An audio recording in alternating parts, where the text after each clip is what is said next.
Concord. Welcome, the unicorn of unity over here. Get your pictures with the unicorn of unity. Show the little bit of, spirit and vibrancy here. We Didn't Start the Fire is a song about the next generation coming up and having to take over for whatever the generation before set up. And right now it's looking pretty bleak, am I right? But our children are our future, right? And their voice matters. So I'm going to say no voice, you say too small. No voice. No voice. No voice. Awesome. Our speakers today, our majority of our speakers are our youth. So please participate. They're going to do a couple chants. Let's do another practice chant. We're going to do the hands-off chant. Libraries. Education. Their future. That's right. All right. I'm going to welcome Brittany from 5051.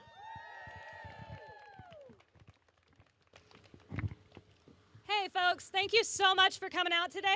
I know this is a cause that is really important to your organizers, to us. We were sitting around a table at dinner one night, and we're talking about what's next, and this is why we do this. We all have kids, or most of us have kids, and why we get up and why we put these events together is for them. We want to make sure that this is all fixed by the time we have to hand it to them. So thank you for coming, and thank you for supporting them. Emily is our first speaker today. Emily is a third grader in a public charter school.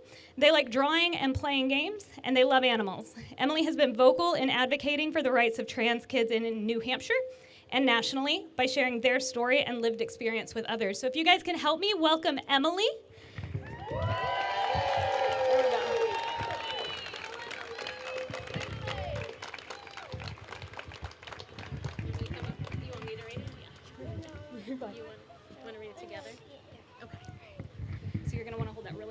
Okay, really close. Okay. Ready? Start. Tight, nice and loud.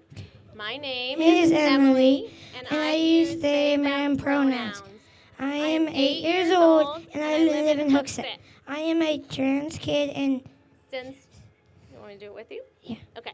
And since transitioning, it's been an entirely different life. It's been scarier because some people no- don't understand what trans people are going through.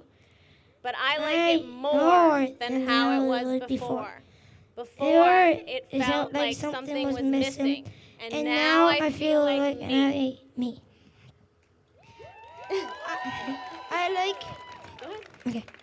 I like being a trans kid. I like that I've met nice people that support me and other trans people. I like living here in New Hampshire, but Trump and some of our representatives here in New Hampshire are trying to make it harder for trans kids like me. We might have to move, and I know that nobody in my family wants that.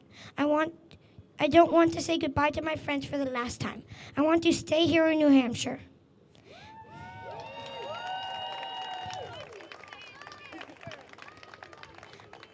I'm no different than other kids my age who just want to live their life and play with their friends and do all things like they like to do, like video games, trying to convince their parents to let us skip school and eat lots of candy and get all the toys we want. Or get a new puppy, even though we already have 3 dogs, 7 guinea pigs, and a tortoise, and a bunch of chickens. Trans people should have the right to do all the things everybody else can do and shouldn't have to worry about if they can play sports with their friends, what bathroom they should use safely and without being asked a bunch of questions. If they can get the medical care they need or have to stop doing fun stuff and come out here today. What horrible things are the President of the United States is saying about them. I shouldn't have to stop doing fun stuff and come out here today to talk to all of you just to convince you that you should support trans kids like me. I want a world where trans kids like me can just can just be friends. Now I need to hear a lot of clapping. Thank you. Good job. Thank you.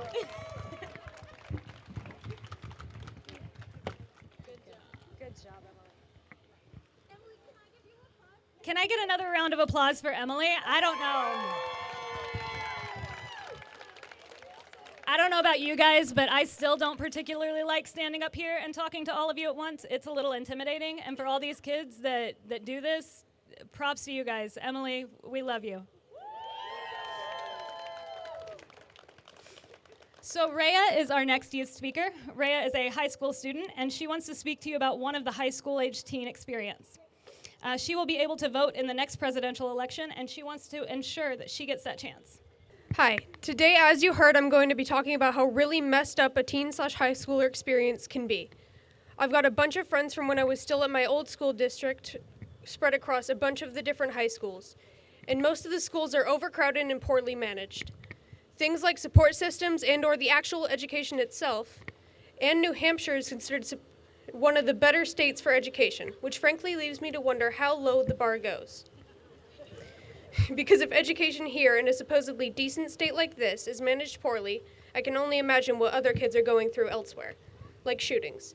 Sure, they're talked about, but not nearly enough. Guns have become so easily accessible that now kids have to wonder if they're going to live long enough to see their parents and say hello when they get home every day, if they get home. The thought "if" should never have to cross their minds, especially on top of all the stuff that already happens in a high schooler's life. State representatives are thinking about making firearm training mandatory for kids. On top of that, you might think, well, they can talk to a counselor if they need something, but we can't trust them. Anything we have to say either goes right to the district or back to parents. That's the last thing kids who go to a counselor need if they need an adult, and their adult is the problem. Because even if it's not, nothing I've seen a counselor do is effective past getting you in more trouble. I've watched it happen to countless friends. They've gone to a trusted adult and had to learn the hard way that there are almost none. I've moved to a new school recently, and I haven't seen a real bully in my entire school experience, but I've already made friends, and they do get bullied. Kids turn on each other for arbitrary things to gain power in what little we can get from our messed up systems. Teenagers aren't going to be able to get birth control without parent consent anymore. So if a kid is trying to be safe without a parent's permission, they lose yet another way to protect themselves. Funding is being cut from crucial things like the suicide prevention hotline, and they're already cutting school funding by a lot. Soon there won't be any. By the next time the election rolls around, I'm supposed to be able to vote. The way things are now doesn't seem to me that it will matter. In my old school, an assistant teacher decided it was appropriate to openly state her political opinions in a classroom where they do not belong. Despite being reported they didn't fire her, they did the same with my previous gym teacher. Because there are no more teachers, they won't fire them. Nobody wants the profession because it's no longer safe, pays horribly, and even if they don't teach well, nothing can be done about them. They start to care less. So tell me, is this the America you want for yourselves, for your kids? I should hope not. You're leaving this world to the future generations, but they have no say in what happens to the world. They have yet to be able to explore it. Take them into consideration. Thank you very much for listening. Up next, we have Alex coming. Alex has come to several of our protests and has been a speaker at a couple of them. And welcome Alex to the stage. Hi. Hi, my name is Alex. I'm 10 years old, I'm autistic, and I'm really proud to be here today. I want to talk about what happens when adults in power forget that kids like me matter. When someone like RFK Jr. says that they want to make a registry of autistic people, that's terrifying. That's not safety. That's control.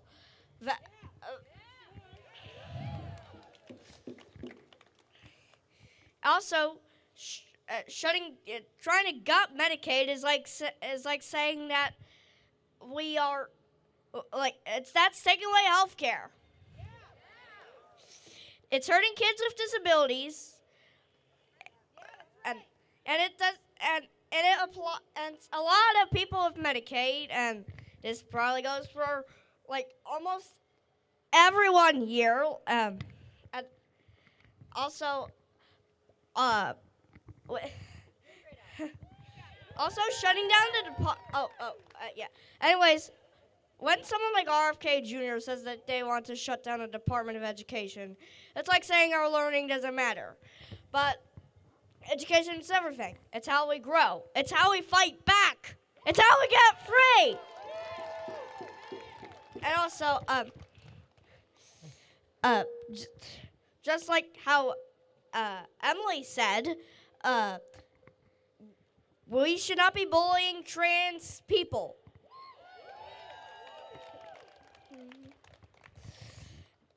So, and also, if you believe in freedom, if you believe in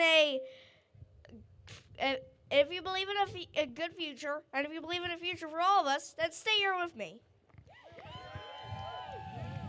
No fear, no hate, medicated education, make us great.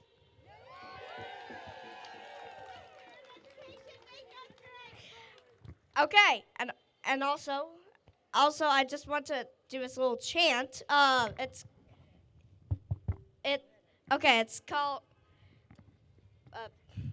Don't Bully Trans People. We need people that are trans, and they can, and kids who are trans and any other trans people are normal people. Trans or non-trans. How about trans rights are human rights? 1, 2, 3. Trans rights are human rights. Trans rights Or human rights. Trans rights are human rights. Trans rights are human rights. Trans rights are equal rights. Everyone has rights. We can't take away rights. That's right.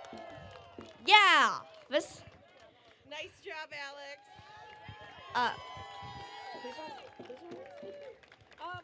Who is our next speaker? Where is Brittany? She's got the list. Oh, there she is. Brittany, come on up. Anyways, welcome, Brittany. Thank you, Alex. Nice job, Alex. As Holly mentioned, Alex has come out to a few of our events, and he is one of those people who is great at speaking to you guys and is not bothered by public speaking. For those of you who don't know, this is my kid, Kyler. He is the reason that I do what I do here, so he's enjoying bubbles. All right, our next speaker is Ellie. Ellie is a high school senior who's working to help get her fellow classmates registered to vote so that the next time this happens, we've got more of her generation up here. So, hold it really close to your mouth. Okay. Hi everyone, my name is Ellie Langell, and I am currently working as the Open Democracy New Hampshire High School Voter Registration Fellow. So that means that I am able to reach out to schools all over New Hampshire and ask if they want to host a high school voter registration drive, which is something that I have been lucky enough to do at my school. During spring break, during spring fling at my school, I was able to host a high school voter registration drive and get my peers registered to vote, including myself. So now I am now able to vote in any of the coming elections, which is super exciting. Registering to vote is super, super important for so many reasons, and the largest being that every single person deserves a voice. Young voters have the power to sway an entire election, but without adequate registration, this can never happen.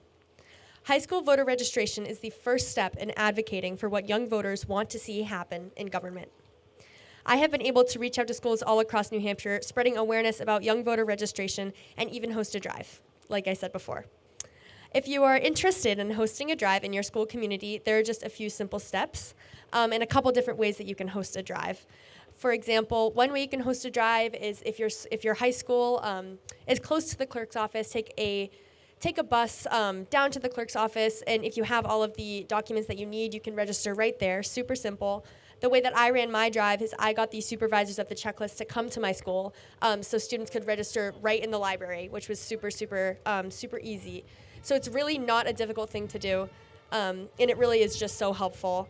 And Open Democracy, since they've started their mission in June 2022, has been able to increase the young voter registration number from 8% to 64%, which is where we are today. So I just want to say thank you for listening to me today. I hope you have a great day. And if you have any questions, please feel free to come ask me or my colleague at the Open Democracy tent. Thank you. All right, thank you, Ellie, and thanks to Open Democracy for coming out and holding a tent. If you guys have not visited the tables and tents down here, please do. We encourage all of you to not just show up to these events, but also to pick a couple of topics that you are passionate about and to get involved with those specifically. So we have several of our friends in different groups down here that can talk to you about some of those topics that maybe you want to get involved with, maybe you want to help with. We are going to have a few adult speakers in a few minutes, and then after that, we're going to have open mic for kids. So if you are youth, if you are around 18 and all the way down and want to speak, please come chat with us because we are going to do open mic in a bit.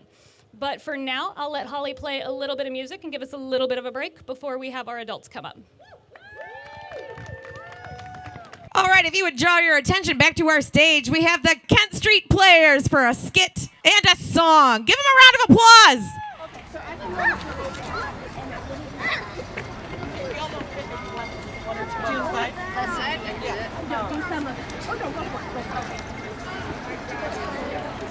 Oh, and I need to get money for these.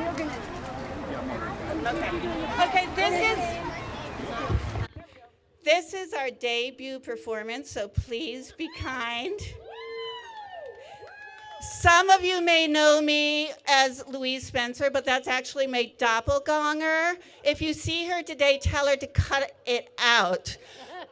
My name is Mercedes Driver, and I am here with my friend Vanna Voucher and some other of my wealthy friends. So anyway, we're gonna now begin our first production of the Kent Street Players. Mercedes, it is so good to see you. Oh, Vanna, it's Vanna Voucher. I've missed you so much, but now that they're playing golf again at the country club, we should be seeing a lot more of each other. Thank God. Oh, yes, and do you see who's here? No? Commissioner Edelblum. Hello, ladies. I hope I've only heard about him. He is my hero. Do you know that you can get money? Money? For your children's school, you can get a voucher for $5,000 per child, and it doesn't matter what your income is. Oh! It used to be for people that needed it, but then the commissioner, oh God, I love that man, and some of the people over here at the State House decided it's only fair if everyone gets the money. So now everyone gets the money. Oh, that's wonderful. That's wonderful. How do I get mine? Well, you have to apply, but it's really very, very easy to do, and you can use it for whatever you want as long as... What? Oh, yes. What about children in the public school? My children? Yes. Are they in public school? Yes. I would have never considered sending my children to the public school. Well, you know, some of that money that goes to children in the public schools will now go to us so that we can send our children to private schools, or we can homeschool and take that money. Now, there are some people that are a little worried. They hear there's a budget crisis, and they're cutting Medicaid and SNAP and health care, and you know, we don't need any of that anyway, so why do we care? The money will be ours, and we can use it for, I don't know, I'm going to use mine to send my child for their tuition, and then I'm going to have extra money to do what I want. It makes me so happy that I could burst into song. Could we have some more songsters around us? Here we go. Please, our singers, please join us. Have we got more people? I don't know. We do. Oh, I All don't right. have the song. Does anyone have an extra? You can look on with me. Okay, we'll look on together. All right, we're not going to do the whole song. We'll pick a few verses. Here we go. If you choose no income limit EFAs, then you're free to spend your money many ways. Riding camps and Amazon buying, and the bonus towns are crying. If you're choosing wealthy welfare EFAs. If you choose a wealthy welfare EFA, you are not accountable in any way for the money that you spend, and no testing in the end. If you choose a wealthy welfare EFA, if you choose no income limit EFAs, your kid's tennis coach and drama camp are paid. That saves money for your yacht and the jewelry you bought, courtesy of wealthy welfare EFAs. Let's skip to the last verse. To the last verse, okay. If you're choosing wealthy welfare EFAs, Representative Cordelli shouts hooray! And the GOP says yes, we are proud to cause this mess. It's the grift that keeps on grifting EFAs. Thank you, ladies. Oh, Vanna, thank you. Thank you. And I'd like to introduce our other friends here just briefly. Filthy Rich, and of course you met Commissioner Edelblut, and we have Zelda Zildenaire and Griselda, a lady Griselda, and we also have Evie Effa. That's spelled E-F-A. Thank you, everybody. Round of applause for our Kent Street players. Up next, we have Deb House from AFT. She's the New Hampshire president of AFT coming up. Let's hear it loud. That's not loud enough for Deb. Let's get it loud for Deb. Woo!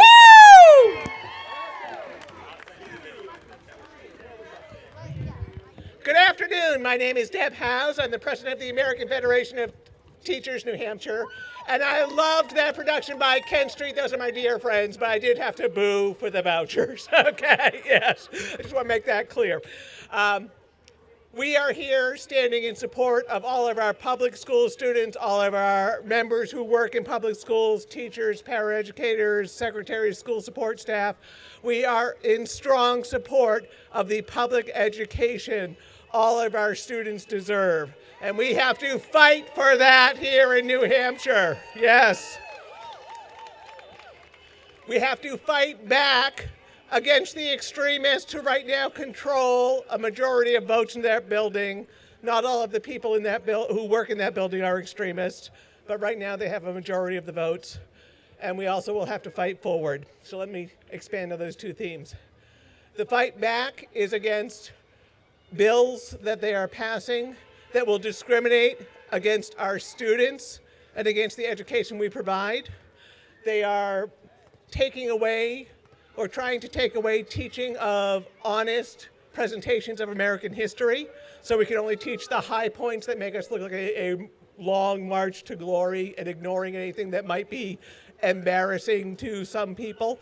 We want all of our students to learn true and honest American history because there are mistakes in our past, and we will never learn to be a better country if our students do not know the truth about where we have come from.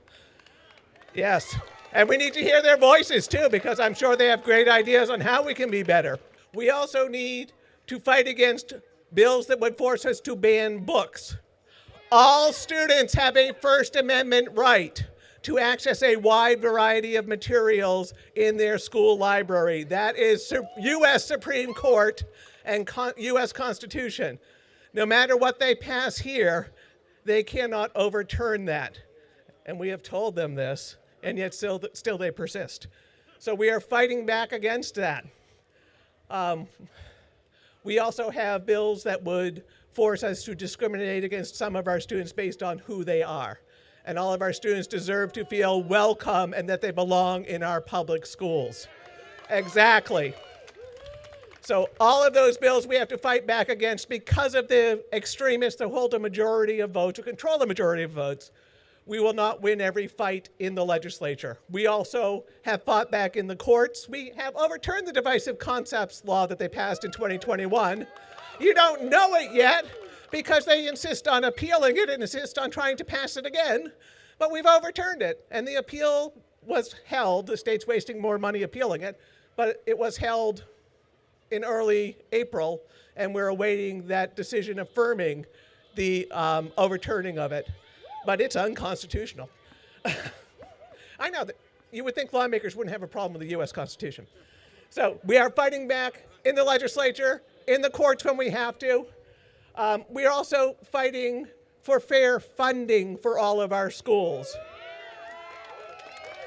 New Hampshire has the least amount of state funding, which is based on business taxes and used to be based on interest and dividends taxes, taxes on wealthy people and corporations. It's the least amount of funding of any state that goes into public education. Most of the funding for public education comes directly from your local property taxes, which is why you have such disparity in what your public schools can provide as far as, experienced, qualified, certified teachers, well-trained paraeducators to support students' learning, all of the extras that you want as far as arts and STEM and STEAM and extracurriculars and sports. Some towns and districts can do that well because they have a really healthy tax base. Other places, people have given to the point where it is hurting and driving people out of town. That is unsustainable. We are fighting to make sure the state pays its fair share.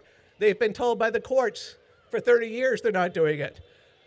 The courts put a number on it, $500 million a year. They still have not fixed that problem. Yet they want to give out $100 million a year in universal school vouchers that my lovely friends from Kent Street were just telling us about, to people who do not need them, that can be spent on anything, not a complete and full education, but extracurriculars, riding camp, sports camp, all nice things. It's great if kids have them, but let's make sure everyone gets the basics first. Yes. So now the fight forward. We are fighting back on all those levels, including coming out and joining in protests when we get the chance, because legislative action will only go so far. Court action will only go so far. We have to show them that the people indeed really want, deserve, and insist on fully funded public education for everyone. Yes. Fighting forward, we want to take this opportunity to insist that public education can also be better, because we know there are some flaws in it. Part of it driven by previous legislators who insisted on accountability standards that were tied to standardized testing, which drives curriculum that is frankly mind-numbing. Okay, we know it can be better for students. We know it can be more responsive to students. We would love to maybe loosen up that accountability treadmill and be more responsive to what students actually want to learn, real hands-on learning experiences, as well as ways to show their learning. There's not so much tied to filling in a bubble on a state test and the threat of funding being taken away if you don't do well enough on it. We don't want to measure students and call them failing. We don't want to measure schools by state testing and call them failing. It's just something they have used to tear us all down and tell us we're bad and ship money off to vouchers. Anyway, we want to stand up for schools that are safe, welcoming, relevant, and engaging for our students, places we all want to work. And we look forward to having you all join us and insist that the people here listen to us and that our students finally get what they deserve.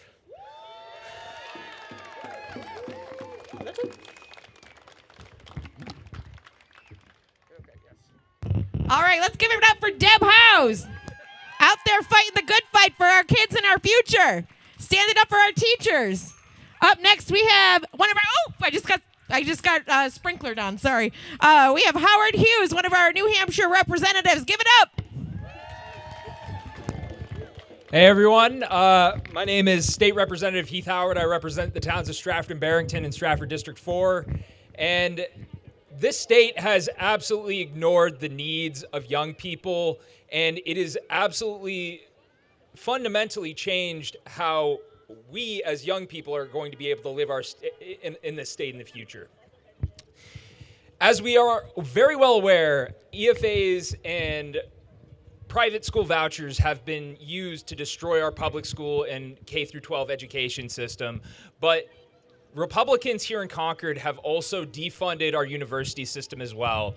And it's something where we have continually tried to make this state as cozy for businesses as possible in the claim that they will move here. But unfortunately, what businesses are attracted by are a strong workforce, and we are driving people away. We are the #1 state that exports more students to out-of-state universities than any other state on a per capita basis.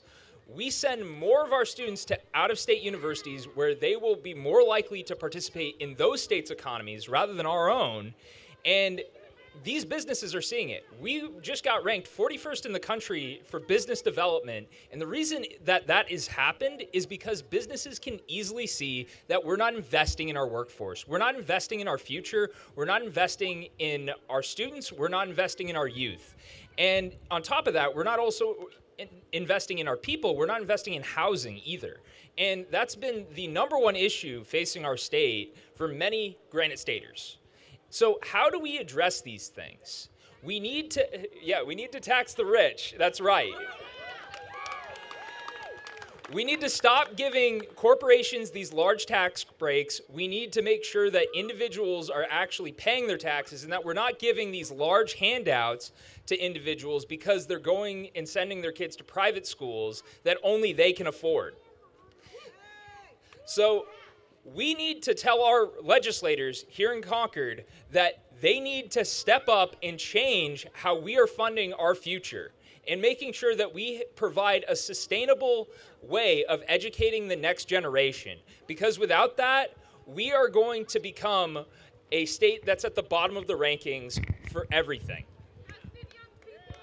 That's right, invest in young people. Thank you so much.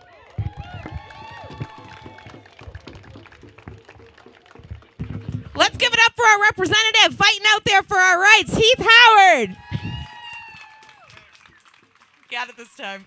All right, up next we have a special education teacher, Alex Dubois, coming on up. Let's hear it. Doing the hard work. One of the hardest professions out there.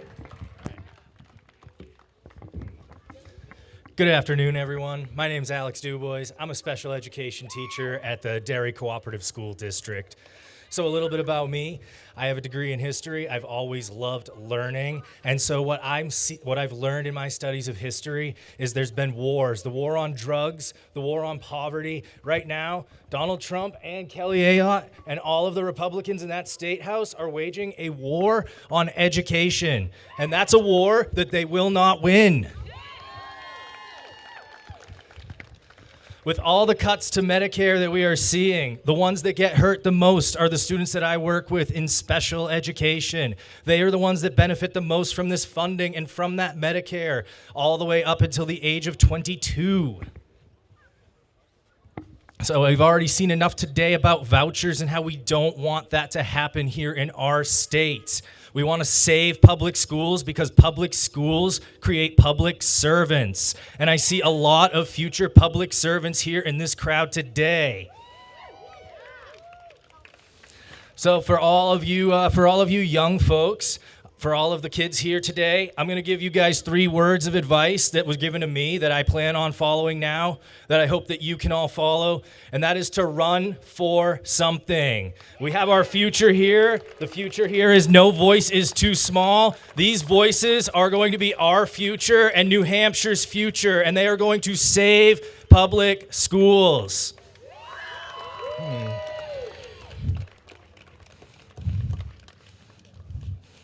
And so when we say there's a war on education, whether that be in banning of books, whether it's trans sports, whether it's on critical race theory, these are all things that our government and our elected officials should not be focusing on. We need to keep the government out of our classrooms.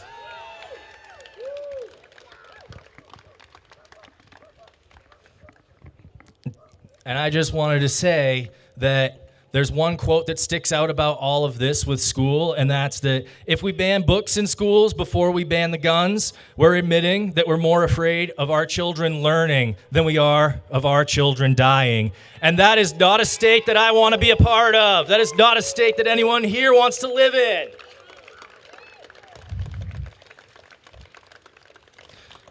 So New Hampshire, I will leave you with this. This is one thing that Gibson's bookstore, our owner down the street, just said this, that the time is now to preserve the right to read in New Hampshire, and that goes for the right to learn as well. So thank you all for coming out today. Thank you to all the kids who care so much about their futures, because it is in all of our hands, but it is in their hands too. All right. Thank you, New Hampshire. Thank you to 5051, to 603 Equality, and to the Kent Street Coalition and all the other groups that have a table here today. I am so proud that I've had this opportunity to come and speak to all of you and let you know a little bit about me and what this all means for all of us. So thank you all. Let's hear it again for Alex, real loud. Up next, we got Carly Barriant coming on up.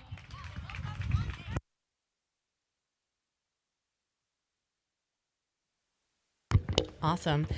Hey everybody, it's really great to see you all here today. My name is Carly Barriant. I am a mom from Hampton, New Hampshire, and I'm also on the select board there. Very glamorous.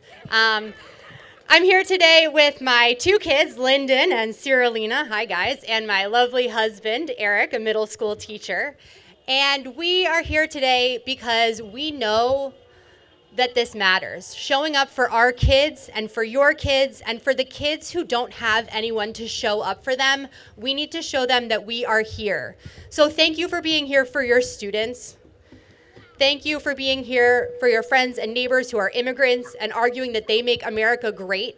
Thank you for being here to help argue that we need to fund public education better and to protest the book ban. Thank you for being here to fight for democracy and for the good public education that it requires, right?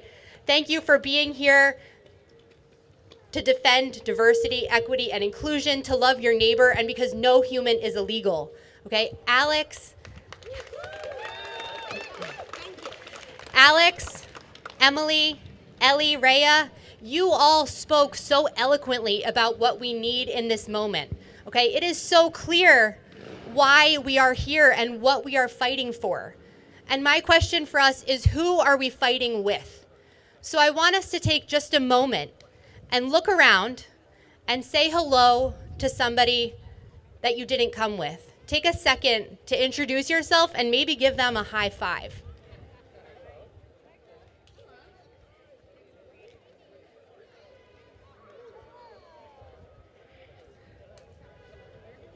Yeah, all right. So we're gonna be going home not just with the opportunity to show our kids that we're here fighting for them, but with a bunch of new friends that we're gonna keep fighting with.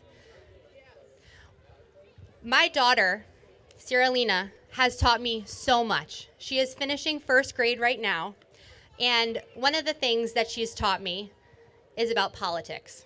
I thought that I knew a lot about politics. And we bring her every week to our Hampton Democrats meeting, and she sits in the back with me and we color. And a couple weeks ago, she found a blue book because I'm also a college professor. And she said, "What is this?" And I said, "Oh, babe, you don't want to know." I said, "A blue book is like a little book where you get to write your test when you're in college." And she said, "Oh, that sounds fun. Give me a question." And I said to her, "All right, Cyrilina, here's your question. What is politics?" And she sat down at the kitchen table and she wrote. And about 5 minutes later, she came to me and she handed me the blue book. And inside the blue book, it said, "Politics is getting together with the people in your community, sitting in a circle and asking how we show up for one another and care." Okay. Politics is about a lot of things, and right now, politics for me is about listening, and listening especially to our kids. So for all the kids here today, all right, I just want to say thank you guys. Thank you for giving us a reason to be here. Thank you for giving us a reason to keep showing up. And I want you guys to know that we love you all so much.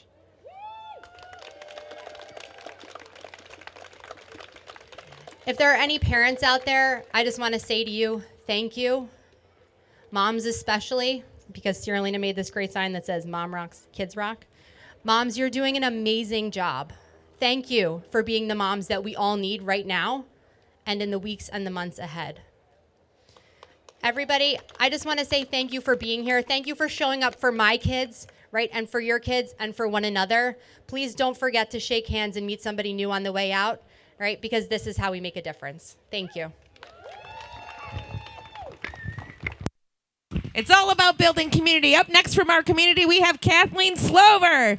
Moms Demand Action, Gun Violence Prevention. See that? And gun violence. Okay. I'm just going to stand up here and say I'm here today to tell the kids that we are fighting for a future free from gun violence for our children.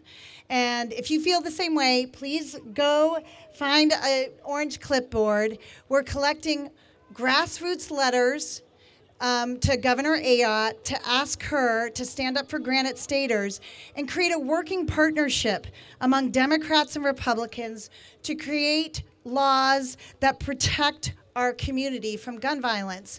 New Hampshire can do this. There are answers. And I feel, and I've always felt this way, that New Hampshire could lead the way of creating comprehensive protections and gun violence prevention legislation that could lead the country. We can do this because it's the type of state we are, but we need the political will. And we don't have that. So that's what these letters are asking. We're going to Governor Ayotte and asking her to stand up for our kids and our communities for gun violence prevention. We'll be here Wednesday morning, right here, and we'll go in and deliver our letters. We've already got hundreds from across the state, so I'm asking you to sign a letter and stand up for our children. So thank you for allowing me to take the mic. Thank you. Thank you. All right, folks, I think I heard Heath say this earlier, but I'm going to say it again. As much as we love you being out here and we want you to be out here and we want to show all of these kids how much we love them and how much we're here for them and they are not alone, I would like to personally encourage you to run for something. That's not just kids, that's all of us. We want to kind of embed that in them while they're young so they know they can do that and they can do anything. But if you are concerned about your school district, run for something. If you are concerned about how it's being run for something. If you're concerned about the way teachers are paid, run for something. I know that I ran for my school board in Farmington. It's a Title I school, and they are struggling at maintaining teachers and paying teachers and all of the things that my son needs. When I ran, I did not quite win, but I'd been there for a few months, so I am very determined to get it next time around. But I want all of you to run for something, because if everybody here were on a school board, if everybody here were speaking up for our kids in the rooms where those decisions are being made, then we can really make change, and we can do that. But we need to not just be here, but also be there, be behind the scenes, be making the decisions. Show up to your school board, even if you're not on it. Make sure that the voices of the population of the towns are being heard. That's how we make a difference. We do have voices, and we can use them, and they do have to answer to us. And run for libraries. Oh, library trustees, thank you. I was a little confused for a minute, but. All right, so what we're gonna do next, we're gonna have open mic for youth. So adults, we're done. Please stay around and listen, of course. Feel free to hold your signs down by the road, get people to honk, we love that. But what we're going to do now is open up our mic to any youth who has not already spoken or volunteered to speak. In the meantime, we're going to play some music and hang out and have a blast. But if you are a kid or you have a kid who wants their voice to be heard, we're here to listen. So please send them up to the tent, let them talk to Holly, and we'll pass it off, all right? Thank you all.